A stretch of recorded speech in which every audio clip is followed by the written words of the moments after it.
National Socialism, as a political and societal framework, combines intense nationalism with collectivist principles, prioritizing the state and its defined national community over individual interests.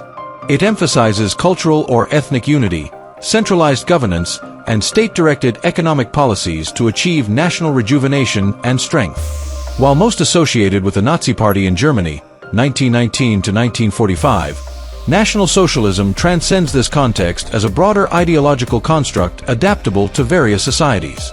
This essay explores the core principles of National Socialism as a conceptual framework, delineating its key components: national unity, racial or cultural homogeneity, authoritarian governance, economic statism, and expansionist ambition.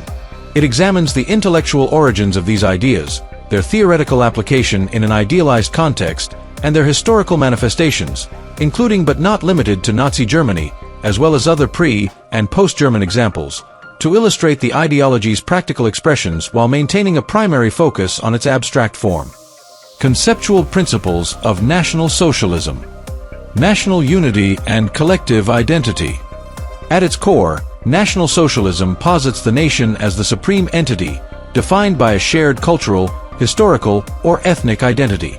This principle, often termed Völkisch nationalism, envisions a cohesive community bound by common heritage, language, or values, which supersedes individual or class interests. In an idealized setting, this fosters social cohesion by promoting collective goals, such as economic self-sufficiency or cultural preservation, over personal ambitions.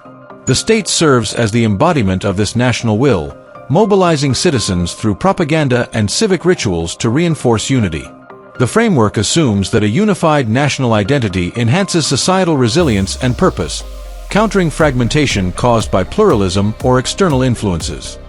Racial or cultural homogeneity. National Socialism often incorporates a vision of homogeneity, prioritizing a dominant cultural or ethnic group as the foundation of the nation. This principle, rooted in 19th-century racialist and nationalist theories, seeks to preserve or elevate the purity of the national community, excluding or marginalizing groups deemed incompatible. In a theoretical context, this could involve policies to promote cultural assimilation or protect traditional values, ensuring social stability. The state might implement education or legal measures to reinforce the dominant identity, viewing diversity as a potential threat to national coherence. While not inherently violent, this principle prioritizes the majority group's interests, often at the expense of minorities. Authoritarian governance. Centralized, authoritarian governance is a hallmark of National Socialism, vesting power in a strong state or leader to enact the national will. This structure rejects liberal democratic principles, such as checks and balances, in favor of a hierarchical system where loyalty to the state is paramount. In an ideal framework, the state coordinates policy with efficiency, using propaganda to align public sentiment and suppress dissent. This ensures rapid implementation of national goals, from economic reforms to cultural initiatives, by minimizing opposition. The leader, as a symbolic figurehead, galvanizes the populace, while state institutions maintain order and direction. Economic statism. National Socialism advocates state-directed economic policies, or statism, to align resources with national objectives.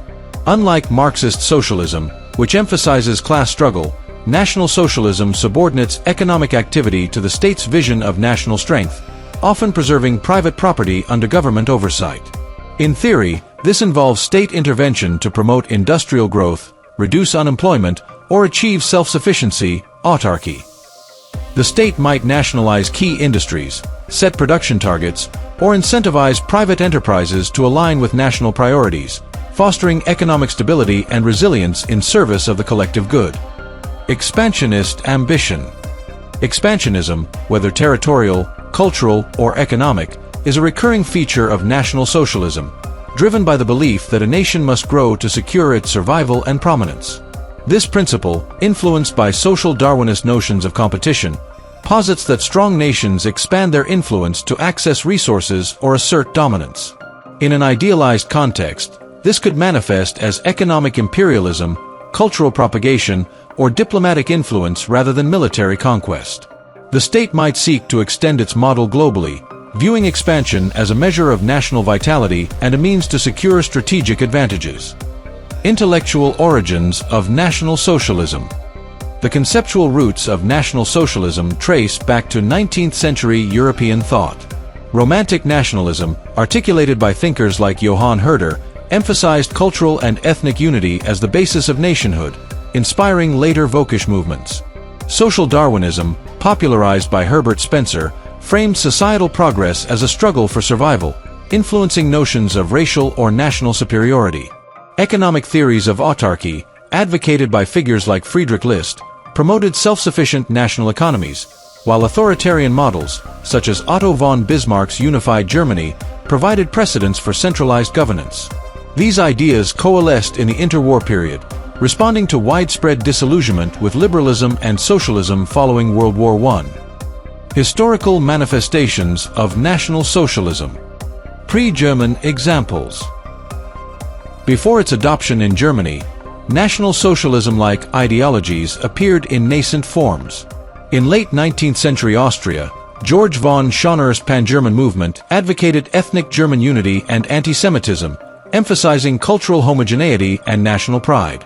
Similarly, the Italian Nationalist Association, founded 1910, promoted ultranationalism and state-led modernization, influencing later fascist ideologies with parallels to National Socialism's collectivist and expansionist tenets. These movements, while not fully National Socialist, laid groundwork by prioritizing national identity and state authority over liberal individualism. Nazi Germany's implementation. The most prominent application of National Socialism occurred in Germany under the Nazi Party, 1919 to 1945.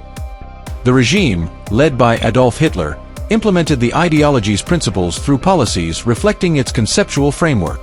Ultranationalism drove the Anschluss, 1938, and Sudetenland annexation, uniting ethnic Germans.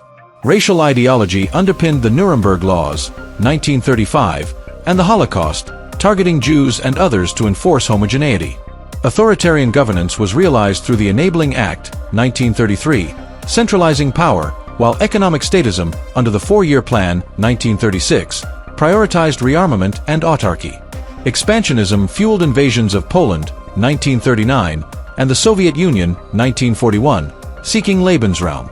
These policies illustrate how National Socialism's abstract principles were adapted to Germany's context, shaped by its post-Versailles grievances.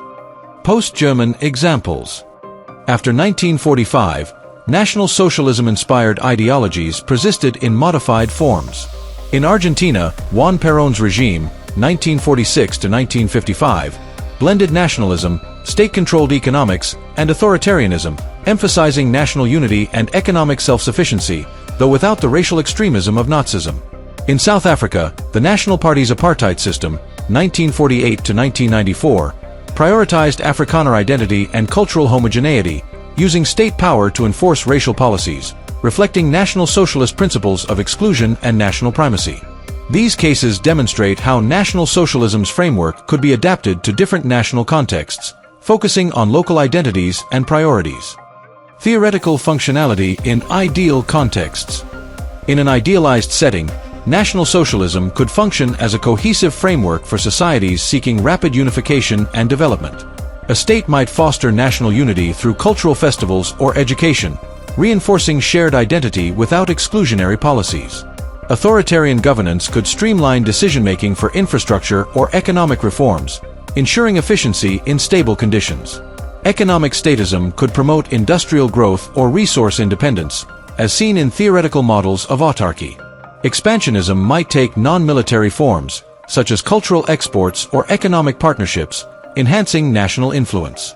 However, the framework assumes a high degree of public consensus and resource availability, which historical examples struggled to sustain. Conclusion. National Socialism, as a conceptual framework, integrates national unity, cultural homogeneity, authoritarian governance, economic statism, and expansionist ambition to prioritize the nation-state's strength and coherence. Its intellectual origins in Romantic nationalism, social Darwinism, and autarkic economics shaped its adaptability to various contexts. Historical manifestations, such as Nazi Germany's ultranationalist and expansionist policies, Argentina's Peronism, and South Africa's apartheid, illustrate how the ideology's principles were applied, tailored to local conditions. In theory, National Socialism could function to unify and mobilize a society, but its reliance on centralized control and exclusionary tendencies poses challenges to long-term stability. This examination provides a comprehensive understanding of National Socialism as both an abstract ideology and a practical system, highlighting its core components and historical expressions.